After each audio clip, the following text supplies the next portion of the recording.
हमने सारा रिवीजन करके आया था। तो आई होप कि आप सब लोग जो भी हम लोग पढ़े हुए हैं पिछला 2 लेक्चर, लेक्चर 1 और लेक्चर 2 थर्मोडायनेमिक्स का, आपने रिवीजन करके आया होगा। ठीक है, आप सब लोगों ने रिवाइज कर लिया होगा। तो अगर कर लिए हैं तो फटाफट इजाजत दे कि हाँ जी सर कर लिए हैं। माइक्रोफोन ऑन किए हैं, सो के मत बोलना, ठीक है, कि सर हम तो सो रहे हैं। रिवीजन है? Yes sir. तो जब रिवीजन है तो देख लेते हैं पिछला वाला लेक्चर। आप ध्यान रखना बच्चों, उसका यूज होगा, हर लेक्चर का यूज होने वाला है अगले वाले क्लास में।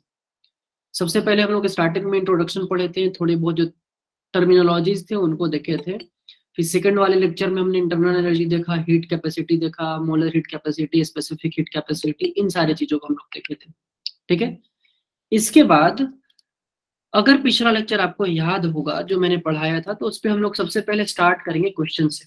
याद करो पिछला वाला क्लास मैंने क्या बोला था कि अगली क्लास में पहले करेंगे क्वेश्चंस, फिर हम लोग पढ़ेंगे। ये आपके स्क्रीन पे एक क्वेश्चन है। सारे प्यारे बच्चों को हम ये बोलना चाहते हैं कि चैट बॉक्स में पहले कोई इसका आंसर नहीं बताएगा। मैं पोल भेजूंगा, पोल में आप रिप्लाई करना, पोल में रिप्लाई करना। फिर जब बोलेंगे कि जिनका छूट गया वो चैट बॉक्स में रिप्लाई कर सकते हैं, तो चैट बॉक्स में करना। ठीक है, फिलहाल मैं क्वेश्चन को पढ़ देता हूँ।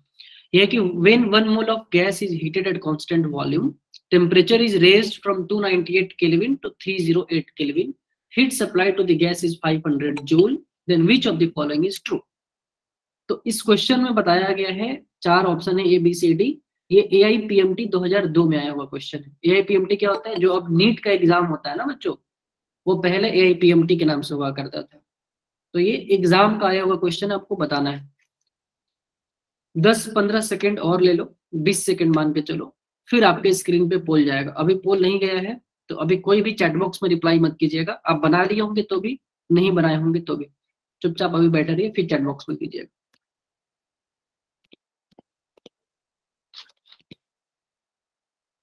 ध्यान से, अगर जो भी बच्चा पिछला वाला लेक्चर को पढ़ा होगा तो उससे ये क्वेश्चन बन जाना चाहिए।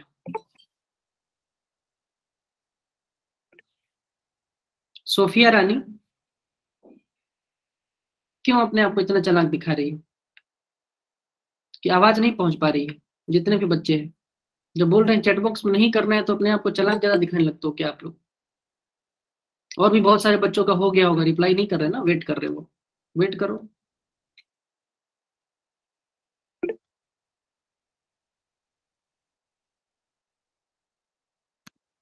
चलो, आपके स्क्रीन पे ना अभी 5 सेकंड बाद एक पोल जाएगा, उस पोल में ABCD मार्क करना, फिर देखते हैं कि क्या है।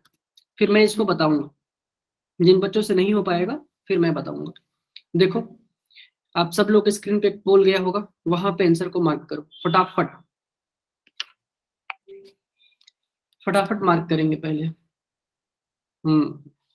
और मैं चाहता हूँ कि सारे बच्चों का सही जवाब है भाई, क्योंकि पिछले वाले लेक्चर में हमने पढ़ा है।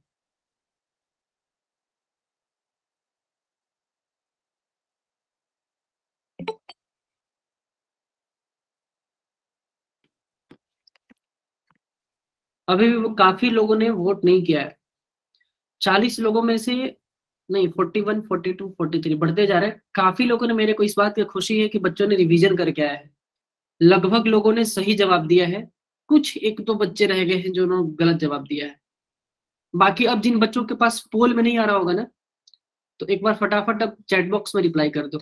जिन जिन का नहीं गया होगा पोल, या उनके स्क्रीन पे शो नहीं हो रहा है, वो चैट बॉक्स में रिप्लाई कर दो। बाकी मैं समझाता हूँ इस क्वेश्चन को। ठीक है नरेंद्र बी, वेरी गुड।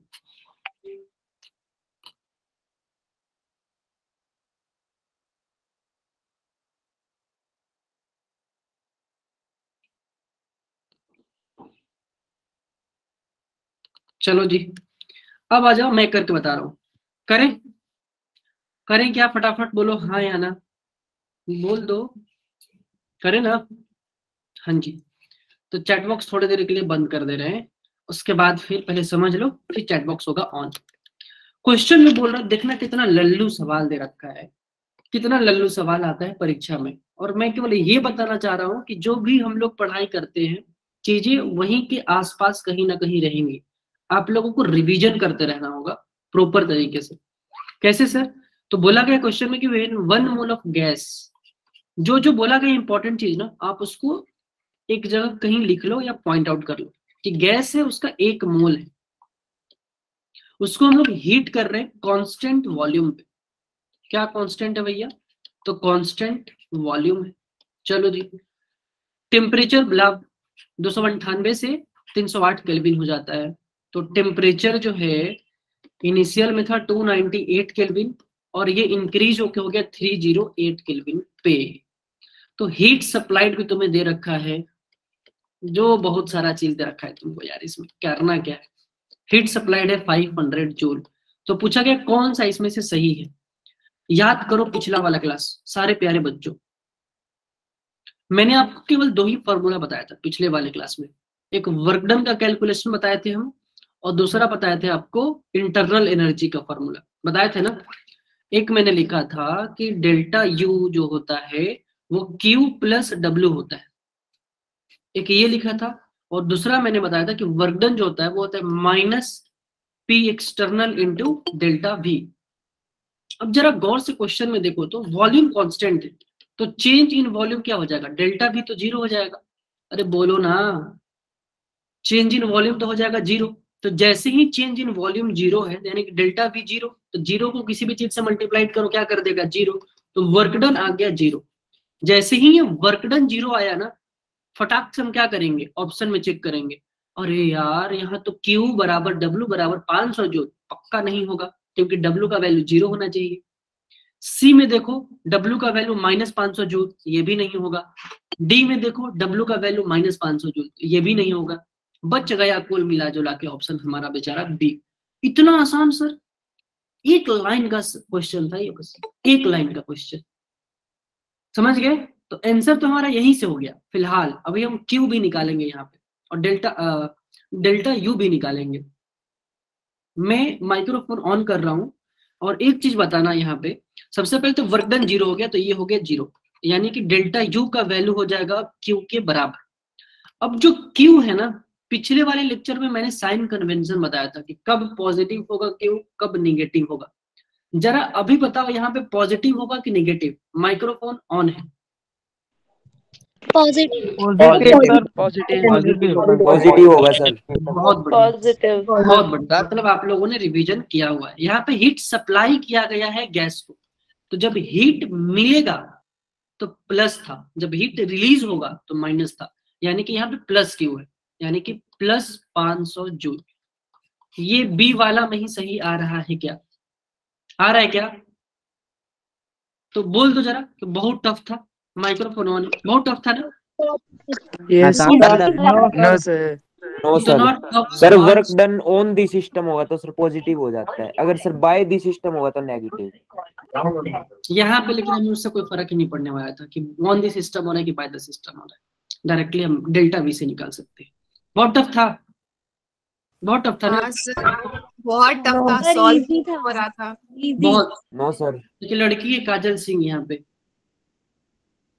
बेटा रेगुलर क्लास में आया करो तब समझ में आएगा, वरना टफ ही चीज लगेगा तुमको। जो सबको आसान लगेगा तो छूट जाओगे पीछे। जितने सारे बच्चों का सही हुआ ये वाले क्लास में, जब सारे क्वेश्चन बच्चों को सही हो जा रहा है उसमें भी आपको टफ लग रहा है सेम क्लास में, तो पीछे निकल गए, काम खत्म। ठीक है, एक और क्वेश्चन करते हैं, ये भी आसान है। स्पेसिफिक हीट कैपेसिटी सब्सटेंस का पूछा हुआ है कि क्या होगा। तो स्पेसिफिक हीट कैपेसिटी के लिए हम क्या करते हैं कि हम क्यों बताएं, इसको करो। पोल जाएगा यहाँ पे, फिर से वही चैट बॉक्स में कोई रिप्लाई नहीं करेगा, पोल जाएगा, पोल में आंसर करना है। पोल जाएगा 10 सेकंड में, फिर वहां पे रिप्लाई करो।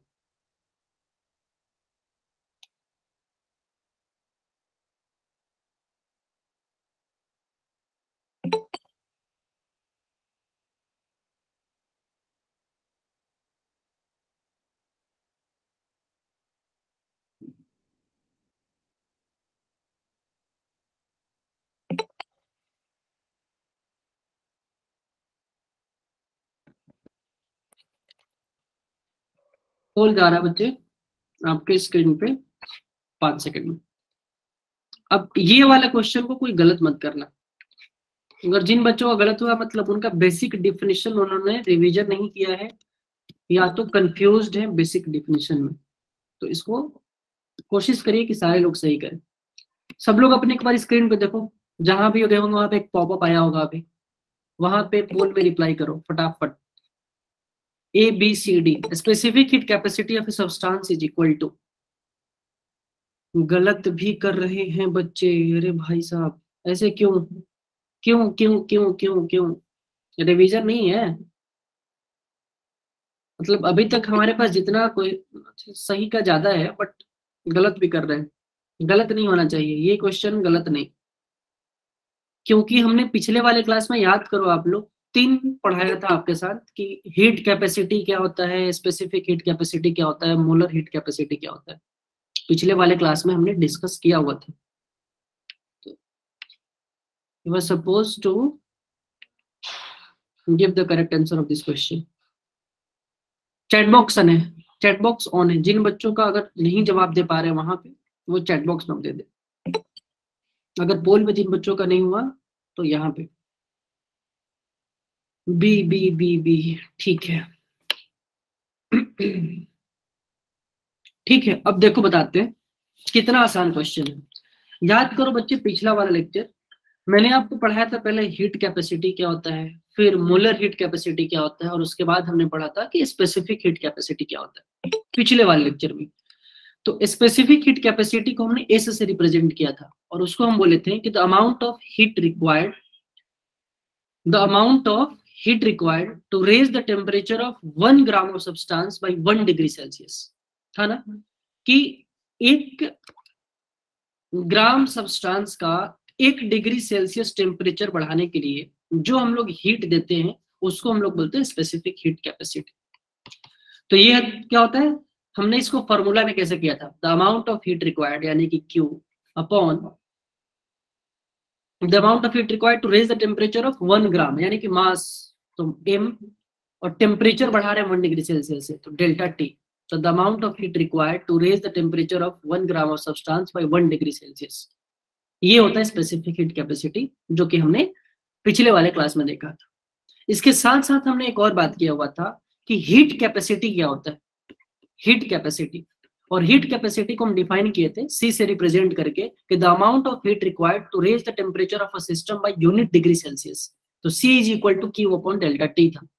तो अगर हम यहाँ पे रख दें उठा के Q अपॉन डेल्टा T को, तो S क्या हो जाएगा, यानी कि स्पेसिफिक हीट कैपेसिटी क्या हो जाएगा, हीट कैपेसिटी अपॉन M यानी कि मास ऑफ सब्सटेंस।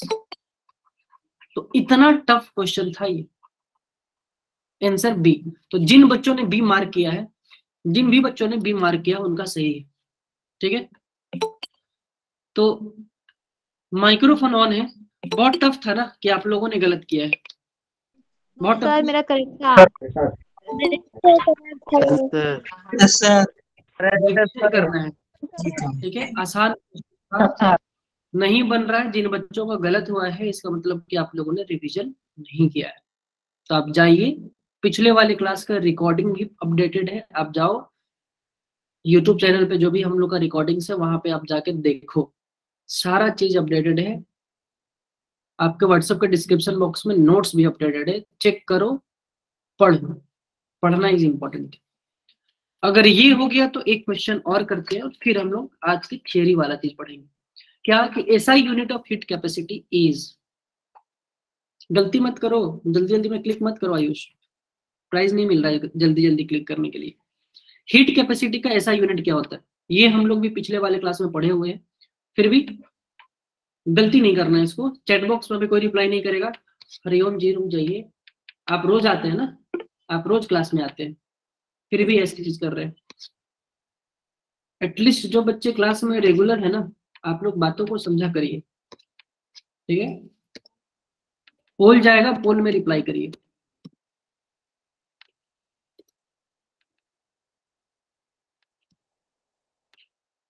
देखो आप सब लोग के स्क्रीन पे क्या होगा, पोल, फटाफट मार्क करो। ये तो बहुत चुटकी वाला सवाल, इसमें भी एक बच्चे ने गलत कर दिया है, गलत नहीं, गलत नहीं, गलत नहीं। बहुत सारे बच्चों ने सही जवाब दिया है।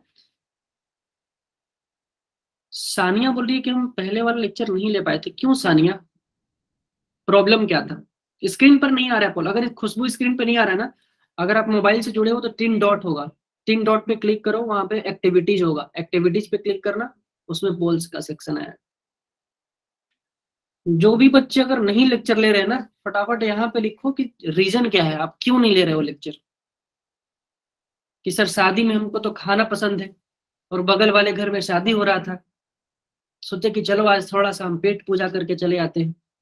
ये रीजन था सानिया?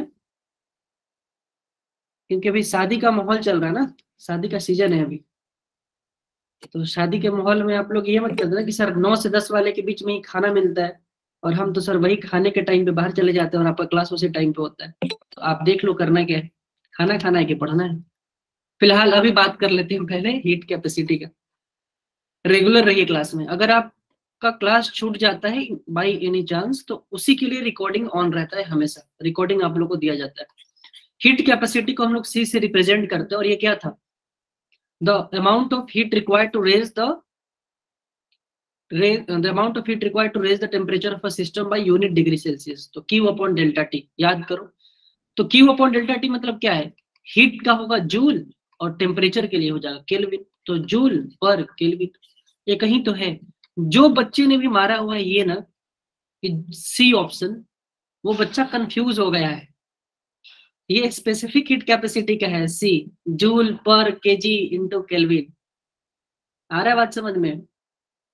और जूल पर किलोग्राम, प्राची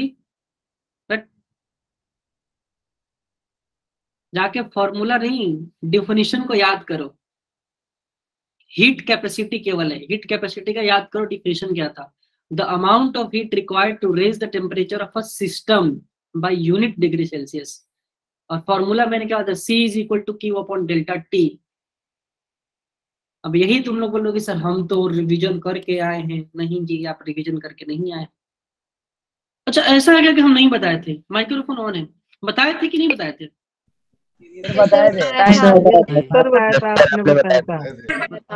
आज भी अगर गलती कर रहे हो ना, अगर बताने के बाद भी गलती हो रहा है तो ये पाप नहीं है, ये महापाप है। और महापाप करने वाले को क्या होता है आप समझ जाओ, समझदार हो आप खुद से। महापाप नहीं करना है। जो नहीं बताया है नहीं बना, अग्रेड, चलो हो सकता है कि ना बने, बताने वाले चीज को नहीं करना। फिलहाल अब आ जाते हैं, ये जो पीडीएफ है आप लोगों को मिलेगा, ठीक है? घोर अपराध है, हर्ष जैसे बोल रहा है, घोर अपराध है, अपराध मत करो तुम लोग यार ना। चलो चैट बॉक्स बंद है अभी, ठीक है? अब ध्यान से सुनिएगा ना, बहुत इंपॉर्टेंट चीज पढ़ने वाले हैं अभी हम लोग। क्यों? क्योंकि यहाँ पे बच्चे बहुत सारे कंफ्यूज रहते हैं, कंफ्यूज नहीं होना है। अभी के अभी हाथों हाथ इसको हम लोग खत्म करके जाएंगे, ठीक है? आप लोग का पूरा पूरा हो जाएगा। करने क्या वाले हैं सर? तो पिछला वाले क्लास को एक बार आप लोग याद करो। हमने आपको पढ़ाया था मोलर हीट कैपेसिटी। तो मोलर हीट कैपेसिटी को हमने सीएम से रिप्रेजेंट किया था। उसके बाद 2 और टर्म्स को हमने लिखा था। क्या लिखा था? कि अगर molar heat capacity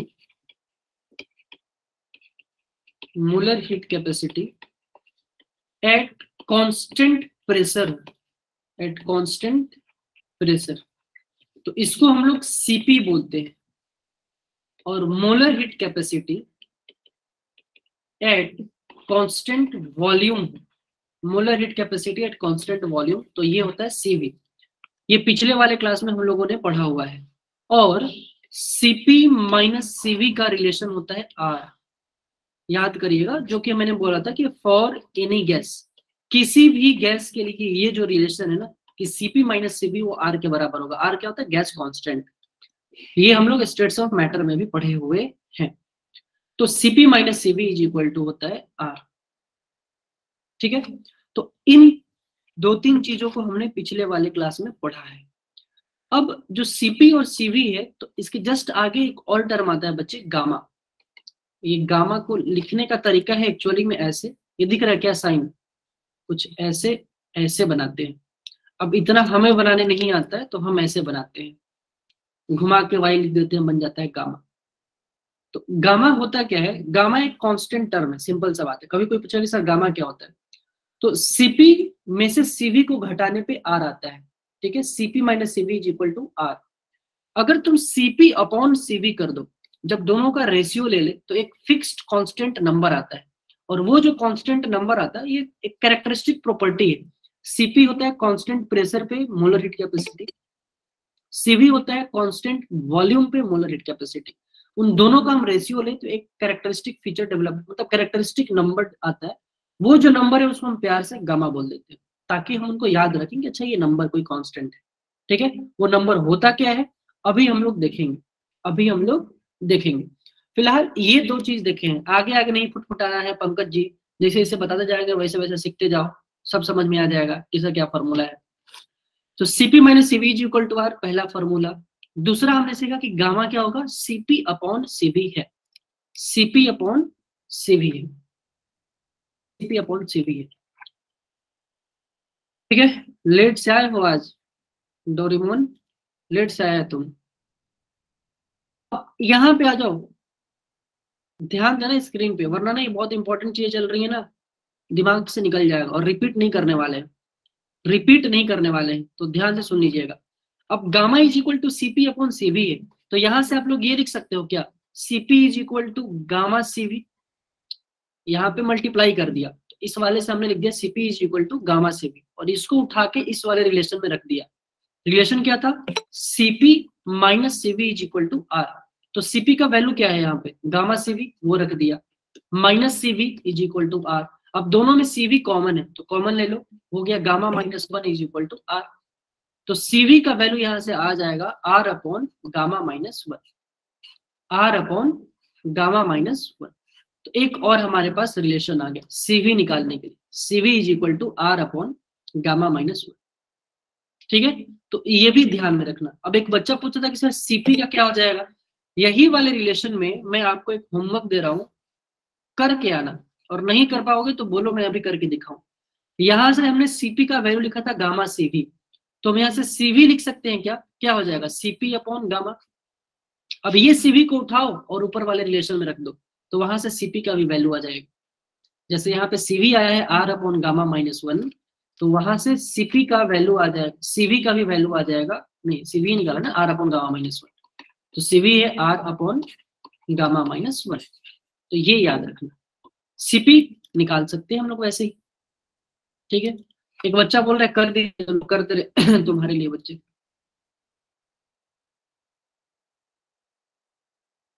you are suppose to do that, कि कम से कम घर पे कुछ जाके तो हाथ पैर मारो। इसीलिए आप लोग एग्जाम में सही नहीं कर पाते हो, क्यों, क्योंकि हर चीज खुद से करने की आदत नहीं है, सर से करवाना है। सीवी इज इक्वल टू क्या हो जाएगा, सीपी अपॉन गामा। अब CP minus CV is equal to R आपको पता है, तो सीवी को उठाओ और यहाँ पे ले जाकर रख दो, तो हो जाएगा CP minus CP upon gamma is equal to R. तो ये हो जाएगा gamma CP minus CP upon gamma is equal to R. CP को कॉमन ले लो तो हो जाएगा gamma minus one is equal to gamma R. तो यहां से वैल्यू आ जाएगा CP is equal to gamma R upon gamma minus one. तो ये दूसरा रिलेशन हो गया सीपी के लिए, gamma R upon gamma minus one. और सीवी क्या होता है, R upon gamma minus one, ठीक है क्या, ठीक है क्या, डन, बोलो डन डना डन, हाँ जी डन। तो जब इतना डन हो गया तो एक और नया टर्म आ रहा है अब आपके सबके सामने, क्या है, वो है डिग्री ऑफ फ्रीडम। कितने डिग्री से आप आजाद हैं, इसका मतलब ये है क्या, ना जी। डिग्री ऑफ फ्रीडम क्या होता है, ध्यान से समझना बच्चे, इसको रिप्रेजेंट करते हैं हम लोग एफ से। कैसे रिप्रेजेंट करते हैं, एफ से। इसका डिफिनेशन ये दे रखा है, समझ में कुछ आएगा नहीं, लेकिन a degree of freedom is an independent physical parameter in the formal description of the state of physical system. और बाप रे बाप, इतना टफ लैंग्वेज है कि आपको समझ में नहीं आएगा। तो अब आते हैं हम आपको समझाते हैं कि एकदम आसान भाषा में क्या होता है, ठीक है। आसान भाषा में डिग्री ऑफ फ्रीडम है कि आपके पिछले वाले क्लास में मैंने बताया था आपको इंटरनल एनर्जी के बारे में, ठीक है। और इंटरनल एनर्जी को मैंने बोला था कि हर मॉलिक्यूल के अंदर डिफरेंट फॉर्म्स ऑफ एनर्जी होते हैं, ठीक है, डिफरेंट फॉर्म्स ऑफ एनर्जी होते हैं, जहां पे डिफरेंट फॉर्म्स ऑफ वेज होते हैं जिसमें से कि एनर्जी स्टोर रहता है। अब डिफरेंट फॉर्म ऑफ एनर्जी क्या हो सकता है? काइनेटिक एनर्जी हो सकता है, पोटेंशियल एनर्जी हो सकता है, न्यूक्लियर एनर्जी हो सकता है, ठीक है, ग्रेविटेशनल एनर्जी हो सकता है, मैग्नेटिक एनर्जी हो सकता है, इलेक्ट्रिक एनर्जी हो सकता है, ब्ला ब्ला, बहुत एनर्जी, चाहे एटॉमिक एनर्जी हो सकता है, बहुत अलग अलग तरह के एनर्जी हो सकते हैं। इन सारे एनर्जी को अगर हम लोग ऐड कर दें तो वो इंटरनल एनर्जी आता है। Degree of freedom is somehow और somewhat related to the energy associated with the molecules. अब जितने भी मॉलिक्यूल्स होते हैं वो उसके अंदर में कुछ ना कुछ एनर्जी होगा, वो किसी फॉर्म में होते हैं। डिग्री ऑफ फ्रीडम बोलता है ये गैस के लिए होता है बच्चे, किसके लिए? गैस पार्टिकल्स के लिए। तो जो गैस पार्टिकल्स होते हैं ना वो 3 फॉर्म में होते हैं। कुछ गैस को हम लोग बोलते हैं कि वो मोनो एटॉमिक है। मोनो मतलब होता है एक, एटॉमिक मतलब एटम। तो जहां पे एक एटम हो उसको हम लोग बोलते हैं मोनो एटॉमिक, जहां पे 2 एटॉमिक उसको हम लोग बोलते हैं डाया एटॉमिक, और 2 या उससे ज्यादा जब हो जाते हैं, 3 हो, 4 हो, 5 हो, तो उसको हम लोग ट्राई एटॉमिक भी बोल सकते हैं, बट उसको हम लोग जनरल टर्म लिख देते हैं पॉली एटॉमिक, कि 2 से ज्यादा है। तो ये 3 हम लोगों को पढ़ना है, monoatomic, diatomic, polyatomic. अब मोनो एटॉमिक गैस जो होता है ना बच्चा, उसको एनर्जी स्टोर करके रखने के लिए उसके पास 3 ही तरीका है। 3 तरीका है जिससे कि वो एनर्जी को स्टोर करके रख सकता है, 3 अलग अलग तरीकों से। कैसे? इसके पास केवल ट्रांसलेशनल फॉर्म में एनर्जी स्टोर होता है। ट्रांसलेशनल, ट्रांसलेशनल मतलब चलने वाले फॉर्म में एनर्जी। चलने वाले के लिए 3 डायरेक्शन है, एक है एक्स, दूसरा है वाई और तीसरा है जेड। यही 3 फॉर्म ऑफ एनर्जी है जहां पे कि वो एनर्जी को स्टोर करके रख सकता है 3 तरीकों से, एक्स में, वाई में, जेड में। अगर मोनो एटॉमिक हो, कैसा हो? अगर मोनो एटॉमिक गैस हो, और मोनो एटॉमिक होता कौन सा है सर, बता दो एक बार कुछ एग्जांपल। मोनो एटॉमिक होता है जैसे नियोन, आर्गन, हीलियम, ये सारे क्या है? मोनो एटॉमिक, एक एक एटम ही रहेगा ये गैस मॉलिक्यूल का। इनके एनर्जी ट्रांसलेशनल फॉर्म में होते हैं। मुद्दे की बात जो याद करना है कि डिग्री ऑफ फ्रीडम क्या होता है, तो मोनो एटॉमिक गैस का डिग्री ऑफ फ्रीडम होता है 3, एक्स में, वाई में, जेड में। डाई एटॉमिक गैस का एनर्जी जो स्टोर्ड होता है वो ट्रांसलेशनल प्लस रोटेशनल एनर्जी होता है। ट्रांसलेशनल प्लस रोटेशनल एनर्जी होता है, मतलब मॉलिक्यूल्स चलने के साथ साथ घूमने भी लगते हैं, घूमने वाले फॉर्म में भी एनर्जी स्टोर रहता है। तो यहाँ पे 3 ट्रांसलेशनल और 2 रोटेशनल। डिग्री ऑफ फ्रीडम आता है इसके लिए 5। याद करते जाओ, अभी पूछेंगे हम। तो मोनोएटॉमिक गैस का डिग्री ऑफ फ्रीडम होता है 3, डाइएटॉमिक का डिग्री ऑफ फ्रीडम होता है 5, और पॉलीएटॉमिक में क्या होता है? Translational plus rotational plus vibrational. तो इन 3 तरह के एनर्जी भी आ जाते हैं इसमें एक्स्ट्रा। और इसके लिए क्या होता है? Degree of freedom 6। कितना होगा बच्चे? 6। तो मैंने आपको 3 चीजें लिखवाया है अभी। मोनोएटॉमिक गैस के लिए डिग्री ऑफ फ्रीडम मतलब कितने अलग अलग तरीकों से एनर्जी को स्टोर कर सकता है, 3। Diatomic 5, polyatomic 6, monoatomic 3, diatomic 5, polyatomic 6। Monoatomic 3, diatomic 5, polyatomic 6 degree of freedom है। ये सर आप इतने बार क्यों बोले? क्योंकि ये इंपॉर्टेंट है, अभी हम कुछ करने वाले हैं, वो आप लोग करोगे। जब तक ये याद नहीं रहेगा हम लोग आगे नहीं बढ़ पाएंगे। तो अब हम माइक्रोफोन को ओपन करने वाले हैं और पूछने वाले हैं, सोच समझ के बताइएगा, ठीक है? स्क्रीन से पहले हम इसको हटा दे रहे हैं ताकि तुम लोग दिख मत। ये भी हटा दो, स्क्रीन हो गया ब्लैंक, माइक्रोफोन है ऑन। जब हम पूछेंगे तभी बोलना, मछली बाजार मत बना देना, वरना नहीं पूछेंगे। और ये वाला काम भी आगे क्लास के लिए फिर हो जाएगा बंद, प्रॉब्लम होगा तुम्ही लोगों को। पॉलीएटॉमिक का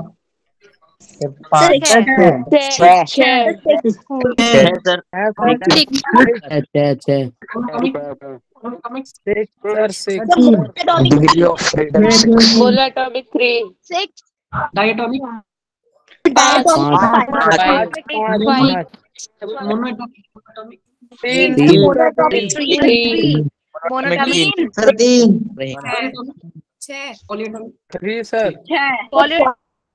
6।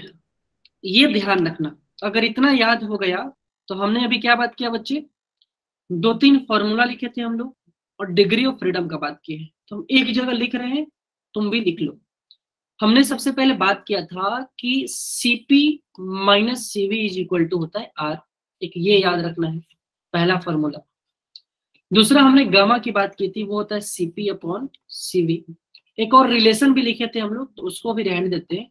एक और तीसरा फॉर्मूला हम यहाँ पे लिख रहे हैं, ये आप लोगों को याद रखना है। क्या कि Cv इज इक्वल टू होता है F/2 upon R। Degree of freedom से रिलेशन है, डिग्री ऑफ फ्रीडम से, डिग्री ऑफ फ्रीडम की भी बातें हो गई हैं अभी तक। तो अगर डिग्री ऑफ फ्रीडम तुम्हें पता है तो तुम Cv भी निकाल सकते हो, और Cv पता है तो हम Cp निकाल सकते हैं, क्योंकि ये हमको रिलेशन पता है। तो Cv क्या होता है F/2 into R, F/2 into R। और degree of freedom mono atomic के लिए होता है 3, डाई एटॉमिक के लिए होता है 5, और पॉली एटॉमिक के लिए होता है 6। चलो जी, अब एक चार्ट है कि आपको रिलेशन बताना होता है। ये दिख रहा है क्या, ये वाला चार्ट? गैस है, एफ है, तो आपको Cv निकालना है, Cp निकालना है, गामा निकालना है। ये एक्चुअली में याद करना होता है, बट ये टफ होता है थोड़ा सा। तो ये आपके पास जाएगा, हम क्या करेंगे, खुद से निकालेंगे हम, यानी कि आप लोग बोलोगे और हम केवल लिख रहे होंगे जो भी हम लोग अभी तक पढ़े। तो सबसे पहले हम लोग लिखते हैं गैस। गैस हमारे पास था एक मोनो एटॉमिक, दूसरा था डाई एटॉमिक, और तीसरा हमने पढ़ा है पॉली एटॉमिक। तैयार है ना बोलने के लिए? और उसके बाद आता है डिग्री ऑफ फ्रीडम, ये बताओगे तुम लोग। फिर हम लोग निकालेंगे Cv। Cv का वैल्यू क्या था, F/2 इंटू R। अगर हमें F पता है तो F/2 इंटू R कर देंगे तो Cv निकल जाएगा। Cv निकल गया तो हम Cp निकाल सकते हैं। वो क्या होता है, Cp minus Cv is equal to R, यानी कि Cv प्लस R। तो यहाँ से Cp निकल जाएगा। जब Cp निकल गया तो हम गामा निकाल सकते हैं, Cp अपॉन Cv। अरे बोल दो ना जरा, अगर यहाँ तक बात जम रहा है हमारे सारे प्यारे बच्चों, तो अब बोलने के लिए हो जाओ तैयार। ठीक है, मछली बाजार नहीं बनाना है, एक साथ बोलना है, क्योंकि ये जो टेबल हम लिख रहे हैं बाद में काम आपका ही आने वाला है। तो इस तरह से बोलना ताकि आप समझ लो। ठीक है, समझ समझ के बोलो। माइक्रोफोन ऑन है। डिग्री ऑफ फ्रीडम मोनोएटॉमिक का कितना होता है? 3 बोल के चुप हो जाना है, हम नहीं बोल पाए शुरुआत में तो एकदम चुप, क्योंकि हम आगे भी बढ़ेंगे। डिग्री ऑफ फ्रीडम हो गया मोनोएटॉमिक का 3, डायटोमिक का 5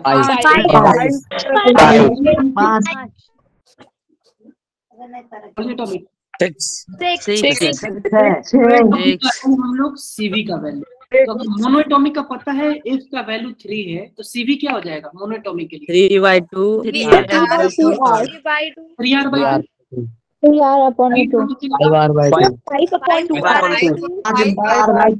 पॉलीएटॉमिक के लिए 3R। अब अगर Cv का वैल्यू है सारे प्यारे बच्चों, तो Cp निकाल सकते हैं हम लोग। Cv में एक R को ऐड कर दो, तो यहाँ पे Cp क्या हो जाएगा, 3R/2 प्लस R, ये हो जाएगा 5R/2। बोलो सर एक मिनट दोबारा से बताना। देखो देखो यस सर देखो देखो बता रहा हूँ, ये क्या है, Cv का वैल्यू है 3R/2, और हमें पता है ना माइनस Cp का वैल्यू क्या हो जाएगा, Cv प्लस R। तो Cv क्या है, 3R/2 प्लस R। तो 2 को एलसीएम ले लो, तो 2R प्लस 3R क्या होता है, 5R/2। डायटोमिक के लिए C का वैल्यू क्या हो जाएगा, 7R/2 पॉलीटोमिक के लिए 4R 4R। बहुत बढ़िया। अब गामा का वैल्यू क्या हो जाएगा, तो Cp अपॉन Cv करना है, यानी 5R/2, ऐसे देखो एक लिख दे रहा हूँ, 5R/2 डिवाइडेड बाई 3R/2, तो हो जाएगा इंटू 2/3R। R से R गया, 2 से 2 गया। गामा ऑफ डायटोमिक क्या हो जाएगा, 7/5 4/3 बच्चों, तो ये गामा का जो वैल्यू आता है ना, इसको ध्यान रखना। अभी फटाफट याद। मोनोएटॉमिक के लिए होता है 1.66, डाइएटॉमिक के लिए होगा 1.4, और इसके लिए हो जाएगा पॉलीएटॉमिक के लिए 1.33। तो यहाँ से इनकी वैल्यूज है। हाँ, जो ये 5/3 है, जस्ट एक मिनट बैटरी लो।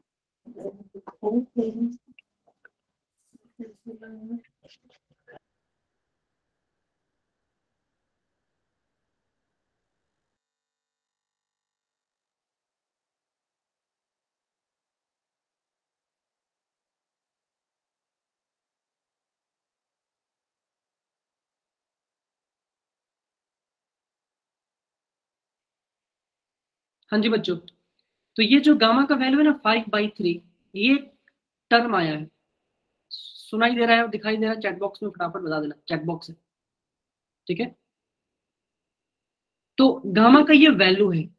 अगर मोनोएटॉमिक है तो ये ध्यान देखो, gamma of monoatomic is greater than gamma of diatomic which is greater than gamma of polyatomic. तो ये याद रखना बच्चों। अगर कहीं रिलेशन एग्जाम में आ जाए कि 1.66, हम बोले थे ना कि गामा का जो वैल्यू है एक नंबर आएगा।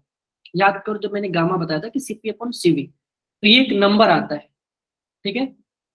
गामा का जो वैल्यू है ये एक नंबर है, ठीक है।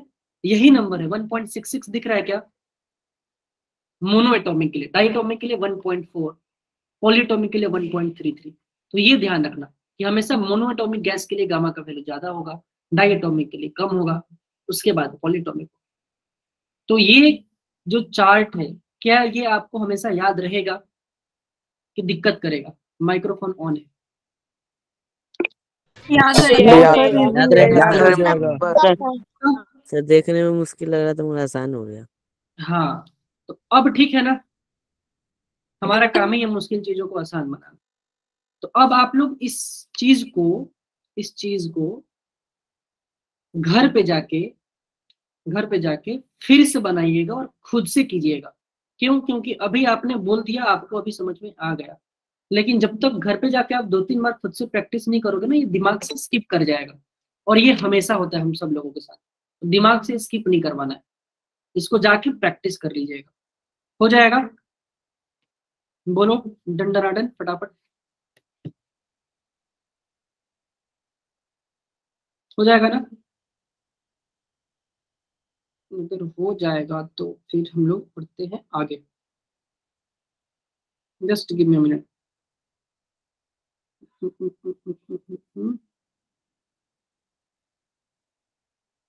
चलो, फिर से चैट बॉक्स ऑफ है। अब याद करना पिछला वाला लेक्चर। सर ये क्या चल रहा है? ये हो गया यहाँ तक की कहानी। ये क्या है? एडियोमेटिक प्रोसेस नहीं, अभी नहीं, अभी नहीं, अभी नहीं, अभी नहीं।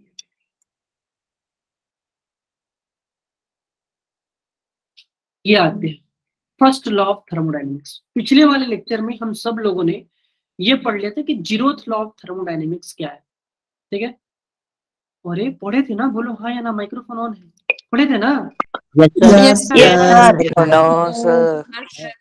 विवेक, मैं प्यार से बात करूं तो मजाक में मत ले लेना चीजों को, दिक्कत हो जाएगा।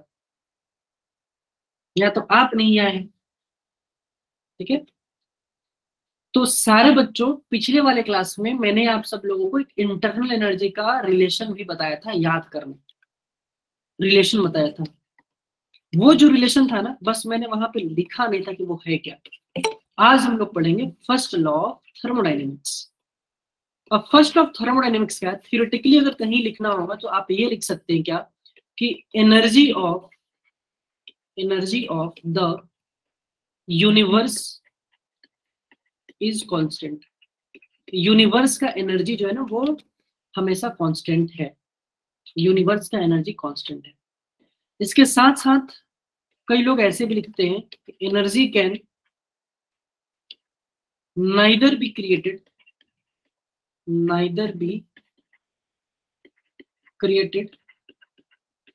Nor be destroyed. एनर्जी को हम लोग ना ही क्रिएट कर सकते हैं, ना ही डिस्ट्रॉय कर सकते हैं। तो ये फर्स्ट लॉ ऑफ थर्मोडायनेमिक्स बताता है। बट ये तो हो गया हम लोग को थ्योरेटिकली लिखने के लिए।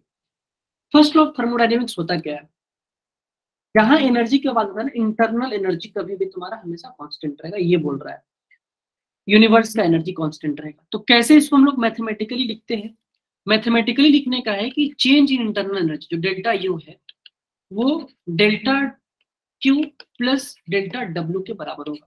यानी कि इंटरनल एनर्जी में जो चेंज है ना वो दो तरीकों से आ सकता है। याद करो पिछला लेक्चर सारे प्यारे बच्चों, मैंने बताया था कि या तो आप हीट में चेंज कर दो, यानी कि या तो हीट उसको मिल जाए या तो उसने रिलीज कर दे, पहला तरीका है जो इंटरनल एनर्जी में चेंज ला सकता है। दूसरा वर्क डन सिस्टम कर दे या वर्क डन सिस्टम पे हो जाए, ये भी एक तरीका है जिससे कि इंटरनल एनर्जी में चेंज हो सकता है। ठीक है क्या, तो delta U is equal to delta Q plus delta W, ये है हमारा फर्स्ट लॉ ऑफ थर्मोडायनेमिक्स, जिसको कि हम लोग पिछले लेक्चर में पढ़ लिए। डेल्टा यू क्या है, change in internal energy of system में। ये डेल्टा क्यू क्या है, change in heat of system, सारा सिस्टम का बात चलता है बच्चे, सब चीज सिस्टम का। डेल्टा डब्ल्यू क्या है, change in work done of system. अगर इसी को हम डिफरेंशियल फॉर्म में लिखना चाहें तो होता है D U is equal to D Q plus D W. तो ये फटाफट याद रख लेना, ठीक है ना, मत बोल देना, याद रख लेना। डब्ल्यू का मतलब होता है वर्क डन, ठीक है।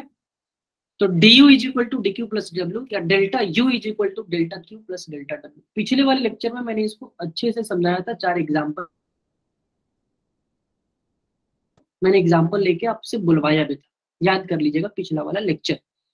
अगर यहां तक बात सही है तो अगर मान लो कांस्टेंट वॉल्यूम, हमने बात किया था ना, अगर यही वाले को मैं और थोड़ा सा मतलब आगे लेके बात चलता हूँ। अगर हमारे पास कहीं कांस्टेंट वॉल्यूम हो बच्चे, तो कांस्टेंट वॉल्यूम पे डेल्टा वी क्या होता है, जीरो होता है ना। Delta we change in volume zero हो जाएगा क्योंकि वॉल्यूम कांस्टेंट है। अभी आपने पढ़ा क्या है कि D U is equal to D Q plus D W, कहाँ से पढ़ लिया, फर्स्ट लॉ ऑफ थर्मोडायनेमिक्स बोलता है, यानी कि इसको लोग बोलते हैं प्यार से FLOT, first law of thermodynamics. FLOT बोलता है D U is equal to D Q plus D W.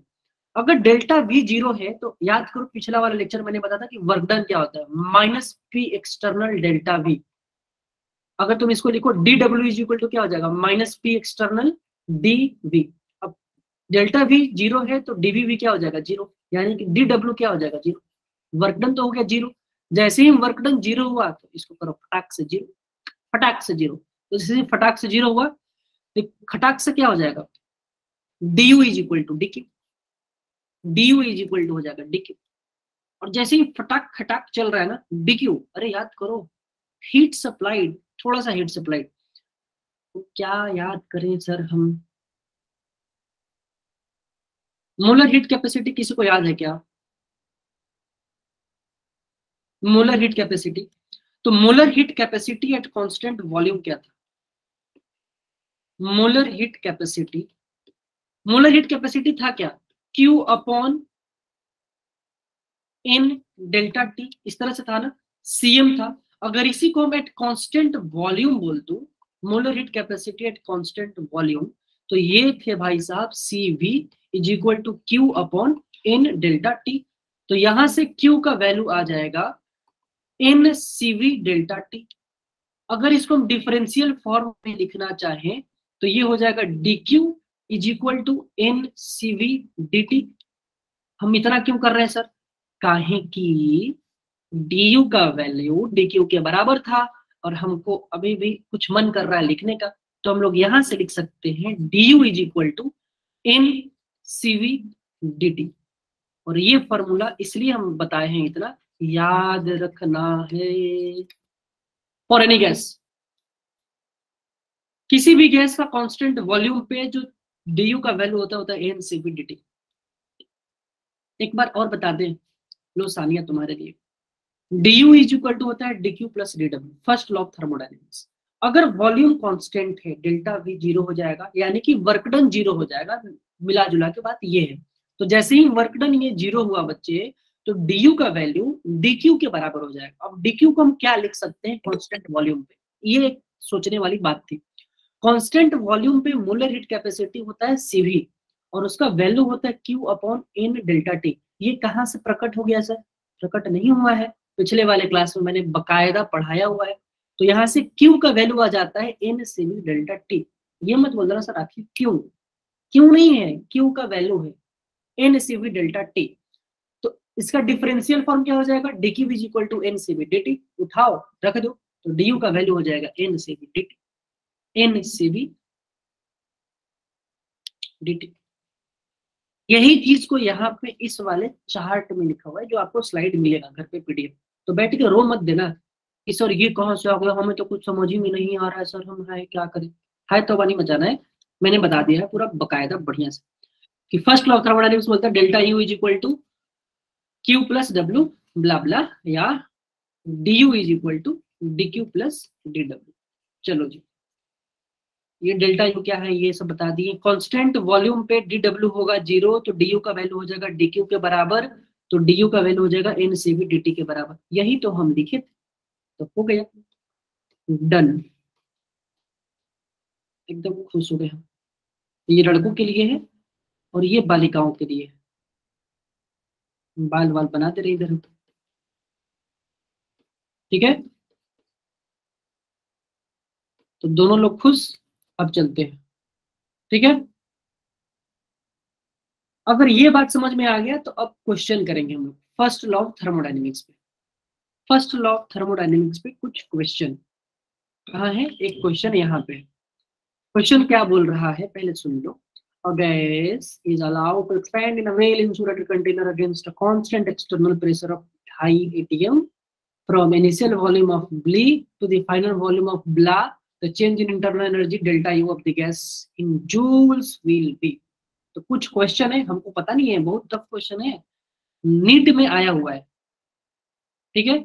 NEET 2017 में आया है। नीट क्या है सर, जो बायोलॉजी लेते हैं पीसीबी, उनके लिए ये 2017 में पेपर आया हुआ है। तो हम बस ये बताना चाह रहे हैं कि जो हम लोग पढ़े हैं वहीं से क्वेश्चन आता है, गलती मत कर देना। सर हम तो चैट बॉक्स में रिप्लाई करेंगे ना बाबा, पोल जाने वाला है थोड़ी देर में, और जिन बच्चों को नहीं बन पाएगा तो हम किस लिए हैं, हम बताएंगे ना, हम समझाएंगे आपको। तो फटाफट 30 सेकंड का टाइम लो, सॉल्व करो, पोल जाएगा, पोल में आंसर करना। जब हम बोलेंगे चैट बॉक्स में रिप्लाई करो, तब चैट बॉक्स में बताना पोल के बाद, और उसके बाद फिर हम बताएंगे।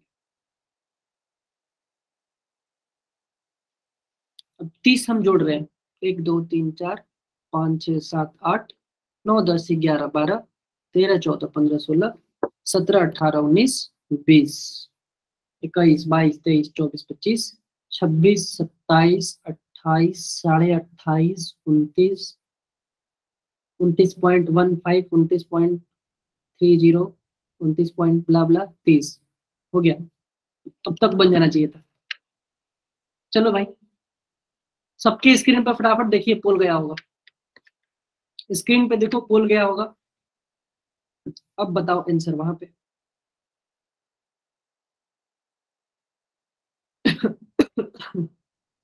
सही जवाब देंगे, गलती मत कर देना, गलती करना पाप है, एकदम घोर पाप मत करिए आप लोग। नहीं आया तो हम है ना संजू, बताएंगे।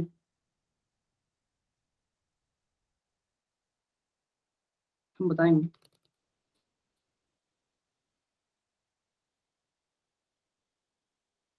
पोल चला गया संजू, चेक करो। अगर आपके मोबाइल में नहीं गया तो 3 डॉट दिख रहा होगा, वहां 3 डॉट पे क्लिक करो, माई एक्टिविटीज का सेक्शन होगा, माई एक्टिविटीज में क्या होगा, पोल का सेक्शन रहता है। बच्चे तो रिप्लाई कर रहे हैं ना, ठीक है। काफी बच्चों ने सही जवाब दिया है, लेकिन वोट बहुत कम आया है। प्रभात पूछ रहे सर 5 एटीएम लीटर क्या होता है, यही तो हम फंस गए सर, आके बता दो सर, हेल्प करो प्लीज। हो जाएगा प्रभात, चलो हम करें, करके दिखाते हैं फटाफट। देखो सोल्यूशन, क्या है सॉल्यूशन? तो सबसे पहले क्वेश्चन को एकदम ध्यान लगा के पढ़ते हैं। क्वेश्चन करने का तरीका देखो, सीक्रेट, ठीक है। और एक गैस है, उसको अलाउड करते हैं हम लोग एक्सपेंड करने के लिए, तो टिक लगा दो जो जो पॉइंट वाली चीज है जो कि इंपॉर्टेंट है। एक्सपेंड हो रहा है, वेल इंसुलेटेड कंटेनर है, वेल इंसुलेटेड कंटेनर में, ठीक है भाई।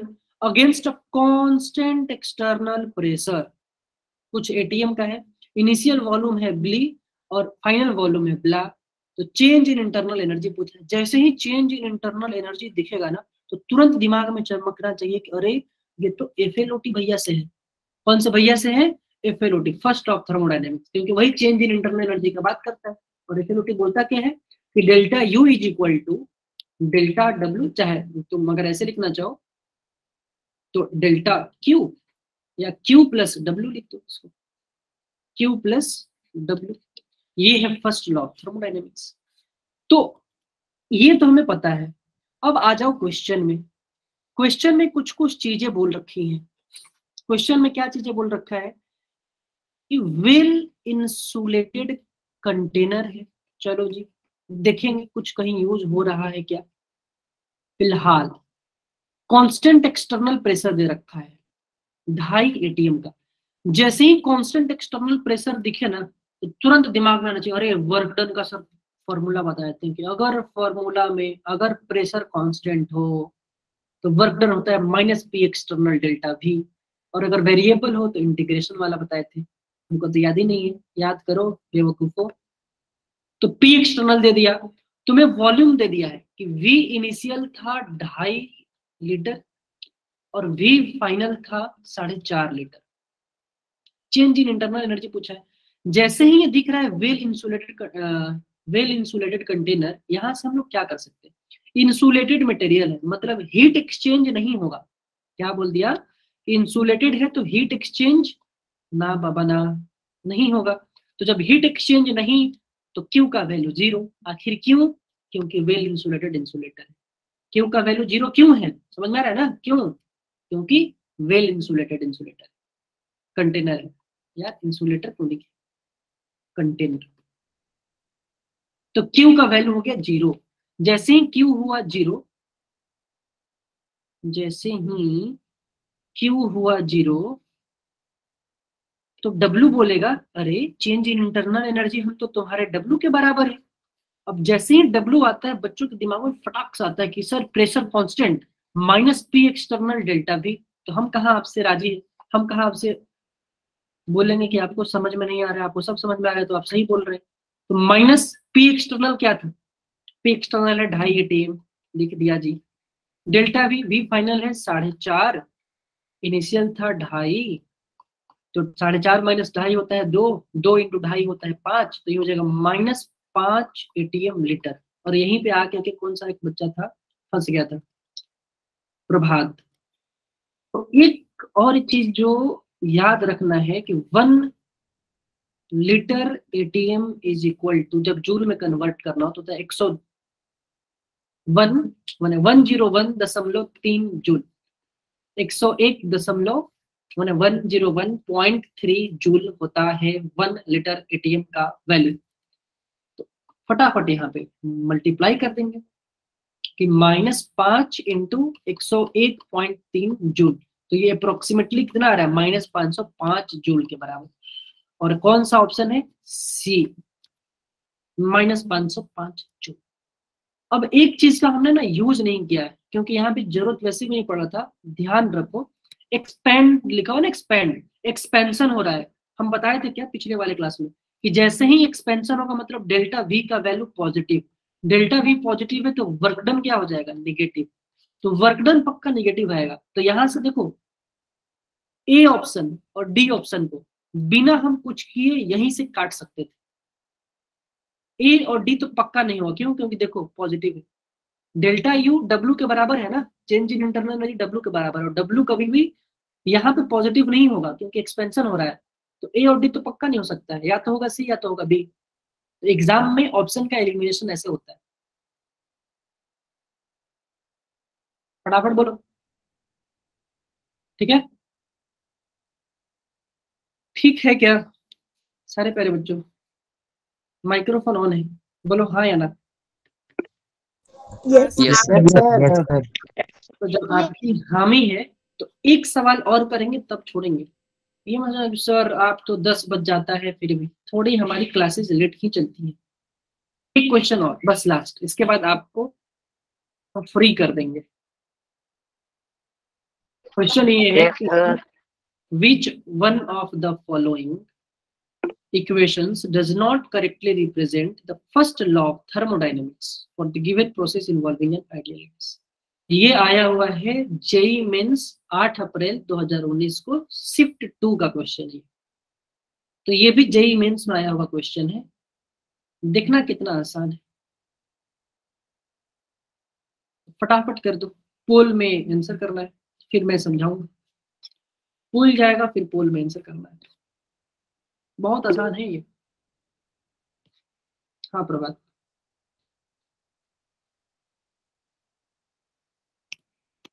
दो मिनट में पोल जाए, 2 मिनट बोल रहे हैं, 10 सेकंड में या 15 सेकंड और मान लो, उसके बाद पोल भेजेंगे।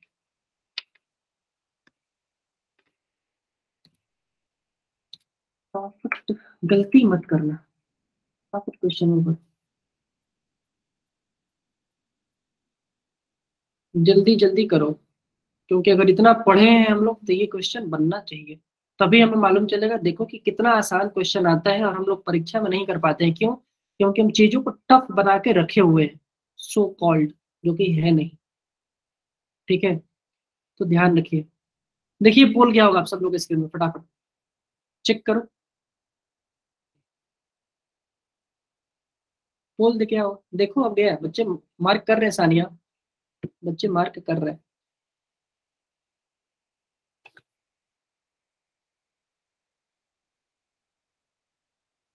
इसमें भी गलती कर रहे हो, पागल हो।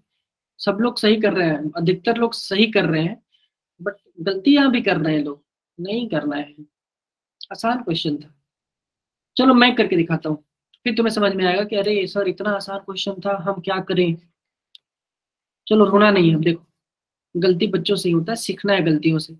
इसमें से बताना सबसे पहला बात ना, कि जो सबसे इंपॉर्टेंट है उसको मार्क कर दिया करो एग्जाम में। इसमें से पूछा कि इसमें से कौन सा इक्वेशन सही नहीं है, जो कि फर्स्ट लॉ ऑफ थर्मोडायनेमिक्स को रिप्रेजेंट नहीं कर रहा है। इसमें से कौन सा equation first law of thermodynamics को रिप्रेजेंट सही से नहीं कर पा रहा है, तो डज नॉट है, डज नहीं है।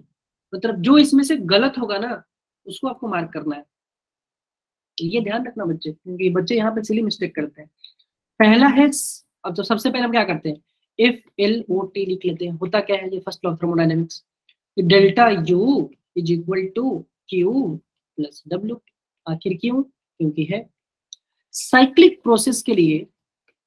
साइक्लिक प्रोसेस के लिए याद करो, सबसे पहला लेक्चर मैंने 2 चीज बताया था, कि डेल्टा यू का वैल्यू 0 होता है और डेल्टा एच का भी वैल्यू 0 होता है। Change in internal energy and change in enthalpy is 0। सबसे फर्स्ट लेक्चर में पढ़ाया था, अगर याद होगा तो। डेल्टा यू का वैल्यू 0, जैसे ही डेल्टा यू 0 होता है इस फॉर्मूले में, गौर से देखो, तो क्यू का वैल्यू क्या हो जाएगा, माइनस डब्ल्यू। क्यू का वैल्यू क्या हो जाएगा बच्चे, माइनस डब्ल्यू। अरे ये तो सही लिखा है सर।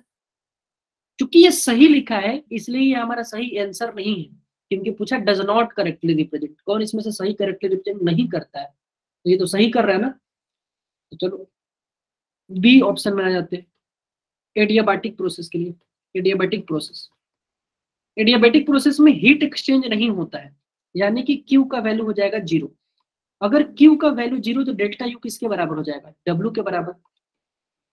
अरे अरे अरे अरे अरे, बट यहाँ तो डेल्टा यू माइनस डब्ल्यू लिखा हुआ है। गलत लिख दिया सर, गलत लिख दिया। जैसे ही गलत लिखा मतलब आंसर तो यही है। तो हम नीचे का चेक नहीं करेंगे एग्जाम में, बट अभी तो हम लोग पढ़ रहे हैं, तो अभी नीचे का भी चेक करेंगे। आइसोकोरिक प्रोसेस, आइसोकोरिक प्रोसेस क्या होता है, वॉल्यूम कांस्टेंट यानी कि डेल्टा वी 0। डेल्टा वी 0 यानी कि वर्क डन 0। जैसे ही हुआ वर्क डन 0 यानी कि डेल्टा यू क्यू के बराबर होगा, डेल्टा यू क्यू के बराबर होगा, और ये क्यू सही लिखा हुआ है, तो ऑप्शन सी ठीक है, इसीलिए वो ऑप्शन के लिए सही नहीं है। फिर आता है आइसोथर्मल प्रोसेस। आइसोथर्मल, आइसोथर्मल के लिए टेम्परेचर कांस्टेंट, टेम्परेचर जैसे ही हुआ कांस्टेंट यानी कि डेल्टा टी 0, यानी कि वहां पे इंटरनल एनर्जी में कोई चेंज नहीं हुआ होगा, तो डेल्टा यू का वैल्यू 0। जैसे ही delta U 0 Q minus W के बराबर, तो ये भी सही है। Option B is the correct. Adiabatic होना चाहिए था delta U is equal to W, but यहाँ पे माइनस डब्ल्यू लिखा हुआ इसलिए गलत। ठीक है, क्या समझ में आया? आगामी की नहीं आगामी? फटाफट बोलिए, ये बोलो जी, बोलो, माइक्रोफोन ऑन। आया? Yes sir. पक्का? Yes sir. सर आ गया। इतना ही आसान है, बहुत टफ है ना थर्मोडायनेमिक्स? बोलो हाँ या ना? बहुत नो टफ है? सर। सर हाँ सर। बहुत टफ है। हम तो सड़क पे बैठ के रो देते, हम क्या करें? रोना नहीं है, एग्जाम में बेसिक्स को रिवीजन करके जाना है। कोई क्वेश्चन ऐसा नहीं होगा जो नहीं बनेगा। ठीक है, ठीक है। तो आज की कहानी हमारी यहीं तक है। रिकॉर्डिंग ऑफ कर रहे हैं, बाकी जिसको जनरल क्वेश्चन होगा वो अपना पूछ सकता है।